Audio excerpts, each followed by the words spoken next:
ఎక్కడ ఏం మాట్లాడలేదు. బట్ ఇప్పుడు మాట్లాడాల్సిన అవసరం వచ్చింది కాబట్టి ఇంకా మౌనంగా ఉండటంలో మీనింగ్ లేదు. మేము 2014లో పర్మిషన్ తీసుకొని ఈ బిల్డింగ్ కన్స్ట్రక్షన్ చేయడం జరిగింది. అప్పుడు కూడా కాంగ్రెస్ గవర్నమెంట్ ఉంది. బెటర్మెంట్ ఛార్జెస్ కిందనే ఇప్పుడు ఏదైతే ఎల్ఆర్ఎస్ అంటారో 11,16,680 రూపాయలు కట్టి, అది చిన్న అమౌంట్ ఏం కాదు, కట్టి పర్మిషన్ తీసుకొని దానికి బఫర్ అనుకోండి, ఎఫ్టీఎల్ అనుకొని, ఏది లేదని సర్టిఫికెట్ కూడా తీసుకొని ఈ బిల్డింగ్ కన్స్ట్రక్షన్ చేయడం జరిగింది, ఏ లిటిగేషన్స్ లేకుండా. బట్ ఇప్పుడు వచ్చిన గవర్నమెంట్ ఏంటంటే గాంధీ సరోవర్ పేరు అనేది పెట్టేసి మనల్ని ఇబ్బందులకు గురి చేస్తుంది. గాంధీ సరోవర్ కట్టుకోవాలనుకుంటే ఈ 450 ఇళ్లు కూర్చాల్సిన అవసరం లేదు. మన వెనుక చాలా ప్లేస్ ఉంది, కొన్ని ఎకరాలు ఉంది, అక్కడ చేసుకోవచ్చు. కానీ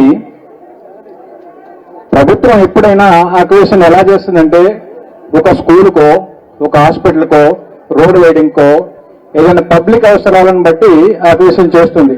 బట్ మన దౌర్భాగ్యమా ఏంటో అర్థం కావట్లేదు.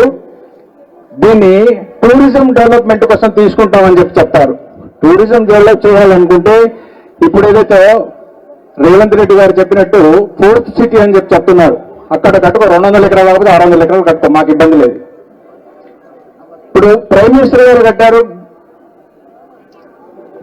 అహ్మదాబాద్ దగ్గర 300 కిలోమీటర్ల దూరంలో బ్రహ్మాండంగా కట్టారు.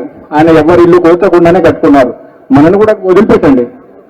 మేము ఇల్లీగల్ కన్స్ట్రక్షన్ కాదు, 100% మీ గవర్నమెంటే ఇచ్చింది. కాంగ్రెస్ గవర్నమెంట్ ఉన్నప్పుడే పర్మిషన్ ఇచ్చింది మాకు కట్టుకోమని. బీఆర్ఎస్ గవర్నమెంట్ ఉన్నప్పుడు కూడా ఎప్పుడు మమ్మల్ని ఇబ్బంది పెట్టలేదు. అదే సుధీర్ రెడ్డి గారు మన దగ్గర, నేను 2 సార్లు సుధీర్ రెడ్డి గారి దగ్గరికి వెళ్తే ఆయన పర్సనల్ గా ఇంటికి వచ్చి మూసీని మొత్తం క్లీన్ చేసేసి మాకు దోమల బడి నుంచి రక్షించిన ఘనత బీఆర్ఎస్ గవర్నమెంట్ ఇది. మాకు నీళ్ళకి ఇబ్బంది అవుతుందని చెప్పేసి చెప్తే వారం లోపల మా పైప్ లైన్ వేసేసి కనెక్షన్ ఇచ్చిన ఘనత బీఆర్ఎస్ గవర్నమెంట్ ఇది.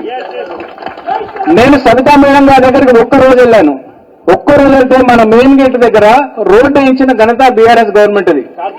బట్ ఈ రోజు పరిస్థితి ఎలా అయిపోయిందంటే మేము కన్స్ట్రక్షన్ మా వల్ల కాదు, కానీ ఉన్నది కూలగొట్టి రాజ్యం వెళ్తాం. ఇది పరిస్థితి, కాంగ్రెస్ గవర్నమెంట్ పరిస్థితి. మాకు ఈ దౌర్భాగ్య పరిస్థితి నుంచి విముక్తి కల్పించవలసిందిగా ఈ సభాముఖంగా ఈ వేదిక మీద ఇచ్చిన పెద్దలందరినీ కోరుతున్నాను. Thank you.